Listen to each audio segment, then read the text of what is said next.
Hi guys, this is the part 2 to my answer back to Bitsy Keto. Um, my theory about ketogenics. I like it. I feel like it can be very, very beneficial to people. But at the same time, there are many ways people can get healthy. It's just basically staying away from processed foods, refined carbohydrates, and sugar. I feel like people could be very healthy off of many different types of eating, but the thing that I have to worry about the most whenever I talk to people and I recommend things to people is what are they trying to achieve? Is it because of medical conditions? Fructose from fruit and stuff like that can be very harmful in certain medical conditions, and it can actually lead to, like my aunt for instance, she loves fruit, she loves pineapple, she loves strawberries, she loves pears, and she could eat it all the time, all day, but it wasn't benefiting her. Her cholesterol numbers and stuff weren't coming down, her weight loss wasn't coming down, and it was just simple as not even going full-blown keto, just changing some things up and slowly bringing her into a ketogenic lifestyle, and now it works for her. She's losing weight like crazy. Her cholesterol markers and everything are in place. Her blood pressure is in place. There's something to be said for that. You will have people like Joey, the nutritionist from the show that Suzanne from what's her Facebook group? I forget the name of her Facebook group now, but she just did that that show, that talk show, and Joey Bowers or whatever her name was, I forget now. The nutritionist that was on there was acting like ketogenic. He says, oh my god, there's not enough studies that have been done. People are going to die from being on keto. So I definitely think that there's more than one way to do things. I don't think people that are on keto should necessarily stay keto. I mean, that's their option. They can do that if they want. I think that with enough practice in doing keto and getting yourself healthy, you can slowly transition yourself into other foods once you make your body more sensitive to insulin and digesting food and stuff like that, instead of resistant. My theory on ketogenics is you don't need all the fat that's recommended. If you have fat on your body to burn, you necessarily don't need 80 to 85% fat. I think people should basically stay around 70 to 75, if not even lower sometimes. There's a lot of times where I'll fix people's stalls by rewriting their meal plans and going to a 60 to 65% fat and changing their protein ratio around and keeping the carbs as low as I possibly can, and that fixes it. Simply by cutting dairy out, that fixes it a lot.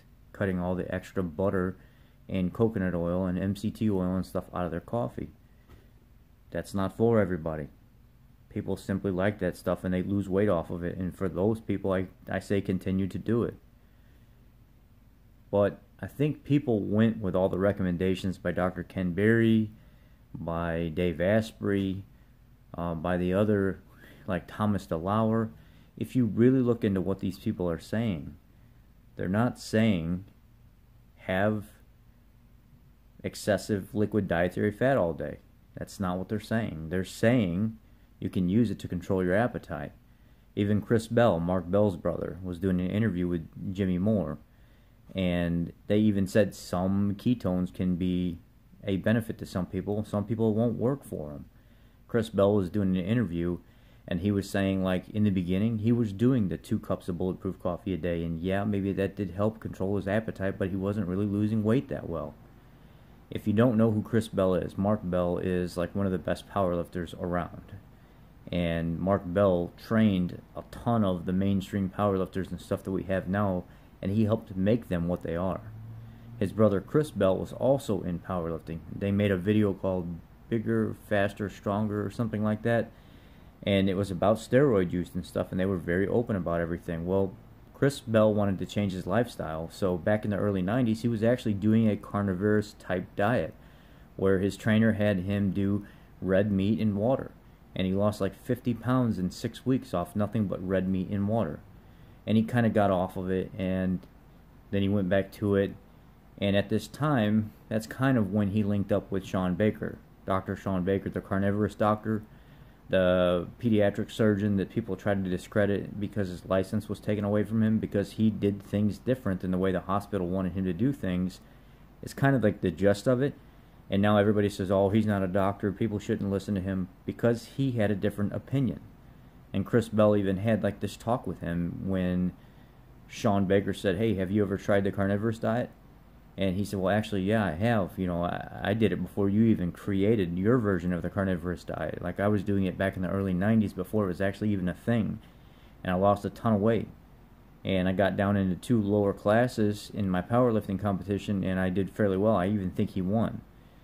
So there's something to be said for any of this. There's no one size fits all, and there's no one way to do it. You just have to play with it to see what works for you. The one thing that I am against, and just like most other people that eventually see after they've been doing it for a while, is adding in all the liquid fat into your food. All it is an appetite controlling. There is no real effect other than satiating your appetite. I can pick foods like bacon and sausage to help add into my food, and cheeses that have a higher fat percentage, and get my fat from real food rather than adding coconut oil and MCT oil and butter into my food. Now, if that's your thing, do it. Do what works for you.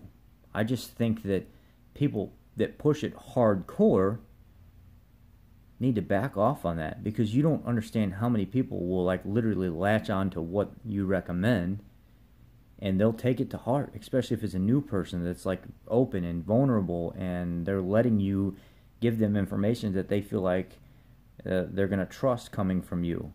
So we have to be very careful with that. And I was that person in the beginning. I was like, oh yeah, bulletproof coffee is the best thing since sliced bread. And then when I lost my first 50 pounds and everything started to slow down, I said, wait a second, this is not working. Like, I have to back away from some of this stuff. And even though I was changing my macros, I realized as my body lost fat, I wasn't getting the same effect from having the dietary liquid fat added into my food. So I had to stop doing that slowly. And then when I got to 70 pounds, I was like, wait, this is not working for me. This extra fat in my coffee and stuff like that.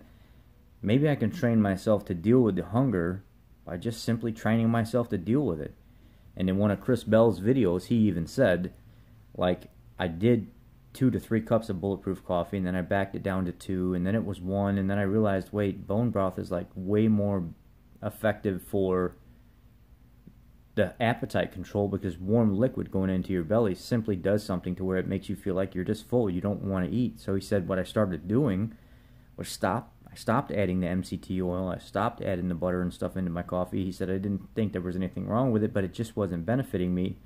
So I started warming up some bone broth in place of it, and just having black coffee with bone broth, warm bone broth. And I felt very satiated, very full at that point. And I realized my gut felt better because I was getting some good amino acids from my gut. I was healing myself from the inside out, and I could replace something that I was using as a crutch with something that was actually healthier, that would actually help me heal faster, and then I was pulling more fat from my body. So what I simply think about keto is, my theory is, get your fat from your food, the actual solid food that you're eating, not from adding a bunch of stuff into your liquid.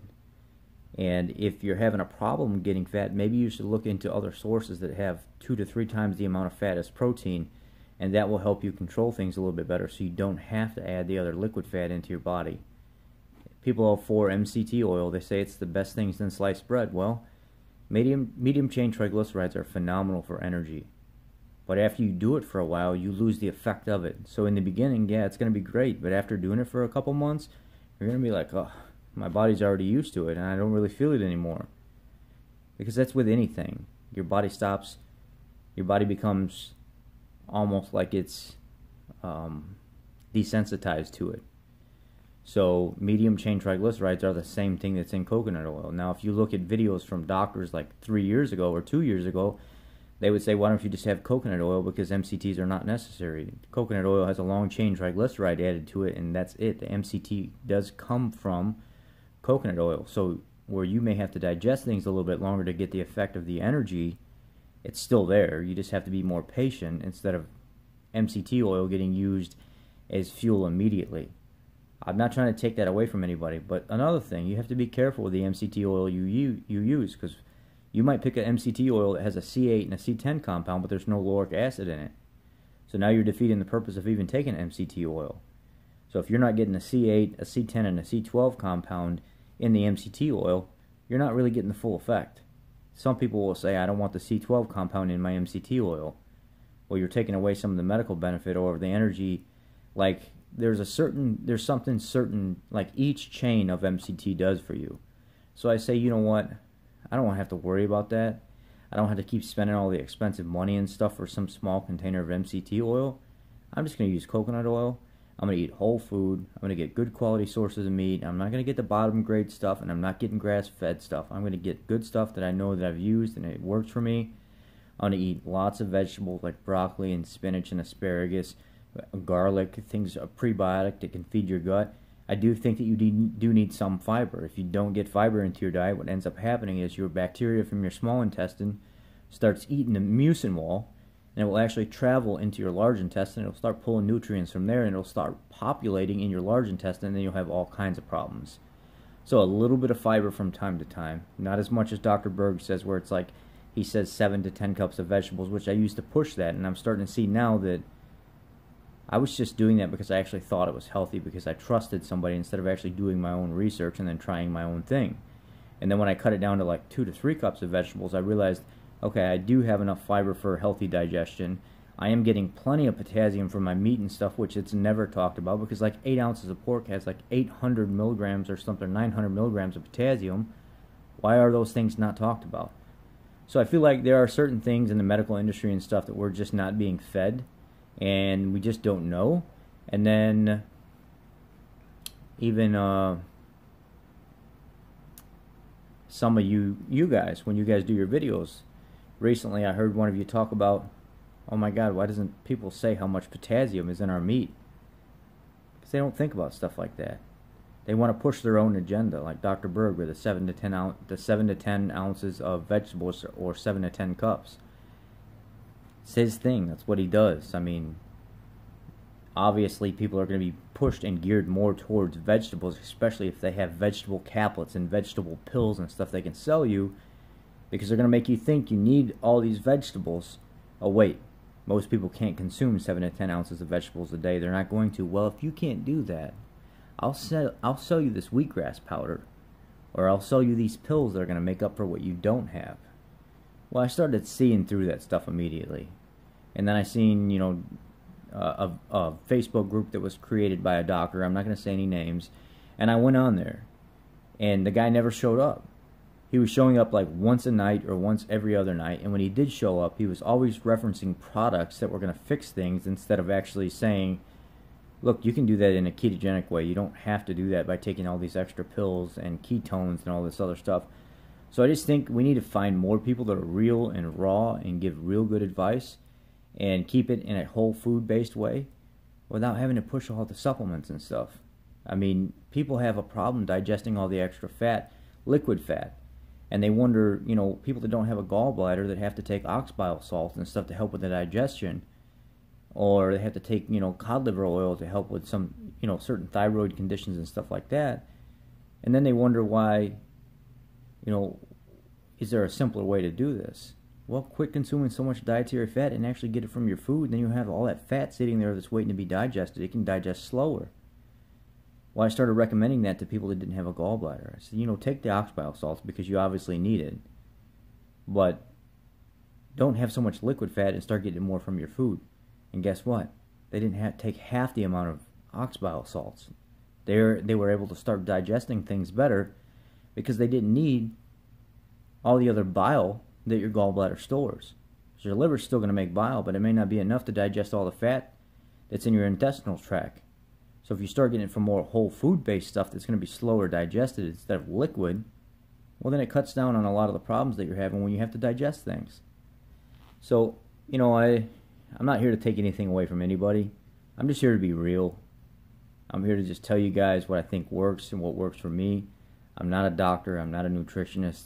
I'm just speaking from my view, with 3,500 plus people on one group, 500 plus people in another group. My boot camp group that has a couple hundred people.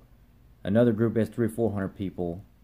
People on YouTube, people I see in daily activity and stuff, people that contact me through my KetoNationBHB.com website that, you know, I give free advice and stuff to. Eventually I want to get to the point where maybe I can charge people to do that, but I want to do this for a few years before I do it. I mean, I even had a diabetic on my group. Her name is Camellia Trapp, and I'm sure she doesn't mind if I mention her name. She's like a sister to me.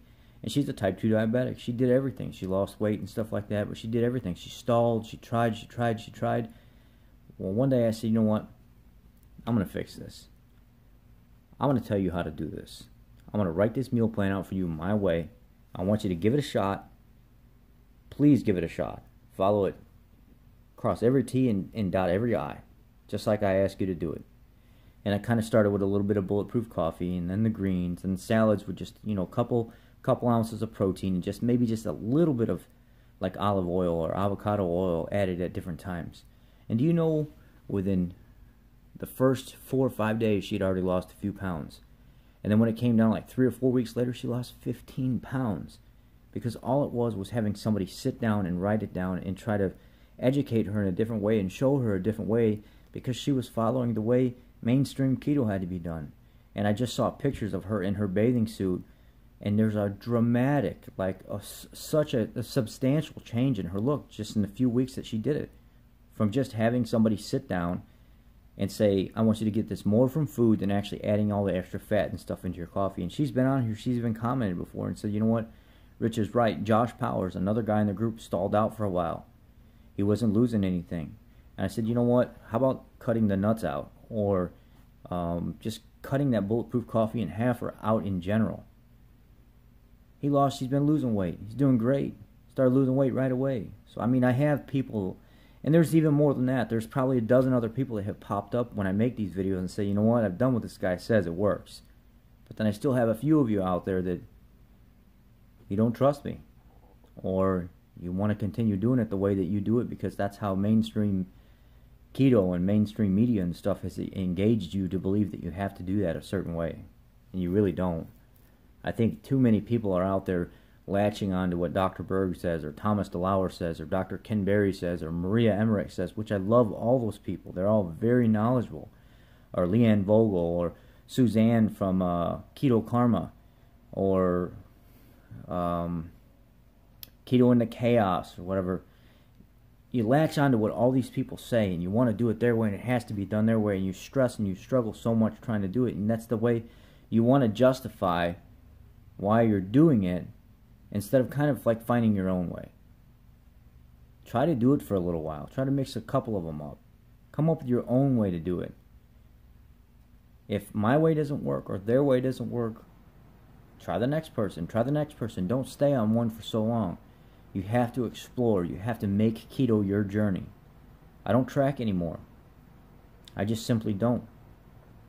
I got to a point where I stopped losing weight about 3 weeks ago when I started doing all this moving, preparing for the new job and being stressed and stuff like that. And I feel bad about it. I haven't gained. I've been the same. But now that I'm stabilized and I've still got some stressors and stuff, I'm still clearing almost 8 acres of land. I've got trees that are grown up over 10 feet tall that I'm out there like literally over my head in, and I'm trying to cut them down with chainsaws and nothing but a riding mower. I'm trying to get finance for a actual tractor so I can get out there and do the heavy work with a bush hog and a box blade and stuff like that, where I can actually work the property. It's been very difficult for me to be on here giving like advice and making videos and stuff like that. Really, videos are all I can do right now, but I promise I'm going to get back to it, and you guys are going to see some different results from me. I'm going to get real serious with it here soon. I just got to get through these 3 days of school here, get back to the property and stuff like that, and I'm going to get pretty serious with it and dig into some more research and stuff like that and just continue doing what I did before. Sorry this video took so long, but this is it's just me, my theory. If you watched it all the way to the end, I really do appreciate it. None of us are going to believe the same thing. I even noticed that I'm starting to get some vegan trolls on my page where they're starting to leave hateful comments and stuff like that. And It's going to happen. When you start getting bigger, when you start being more assertive, when you start being more stern on what you believe in stuff, when you start really asking people to try things your way, and you start getting noticed, that's what ends up happening. And it's already happening. So I got to be on my toes with that stuff, and not so much ready to respond to try to defend myself, because I don't have to do that, but just ready to put to bed any questions that people may have because of some person coming on the page leaving bad comments, and then all of a sudden you get some new person thinking, wait, is keto really that bad for you? No, it's not. You just have everybody out there that's trying to discredit you and make you believe that make people believe what you're saying is wrong. I don't come from any kind of real experience other than just working with people. To me, that's the best science. Looking at my blood work, looking at their blood work, people coming back with comments. Dr. Berry was surprised when he heard my recommendations on, nutrition and supplementation and stuff like that. And he said it right in the video. He said, dude, you've done your homework. You know what you're talking about. Maria Emmerich, the same thing. She said, wow, it's nice to see, somebody moving up in the keto world give the recommendations that you do. You really sound like you know what you're talking about. Then a lady locally, she kind of started freaking out because I made some vitamin recommendations and stuff like that, and she was getting some heart palpitations and stuff, and she went back to her doctor and said, this guy's telling me that I should have 5,000 to 10,000 international units of vitamin D every day because people are typically deficient in vitamin D, and he's also recommending a couple thousand milligrams of omega, maybe a little bit of vitamin C, maybe even extra vitamin C to kind of eliminate some of my constipation, because if you overdose vitamin C, it will help you pass, like if you're constipated, instead of taking hard drugs or something like that. And her doctor said, I like what this guy's saying. I think I would give it a shot if I was you. It makes sense. So, I mean, I had plenty of people coming back with feedback. I don't want to change what I'm doing, and I don't want to change what you're doing, but I want to say if you're not doing something that's working, I wish you'd reach out to me, or you'd try one of my recommendations, or you'd give it a shot, or sit down and really do some homework and really dig into what you're eating and do it per gram. I mean, when I did Camelia's, when I did her meal plan for a 5-day period, I mean, it literally took me 3 hours to do it, and I had to go back and revise a couple things different times just to mix things up and give her a variety, adding in a little bit of seafood because she's from Florida, and things like that she wanted in her diet. And I went back and I looked at it and I kind of adjusted some things, kept losing the whole entire time. It's all what it's all about. Put some effort into what you're doing and really try to figure it out. Okay, guys, I rambled a lot. I went over what I believed. Bitsy Keto, I hope this is a little bit better explanation on me and who I am and the path that I want to take. This is a whole food path for me. I want my nutrition to come from solid food. That's what I believe in.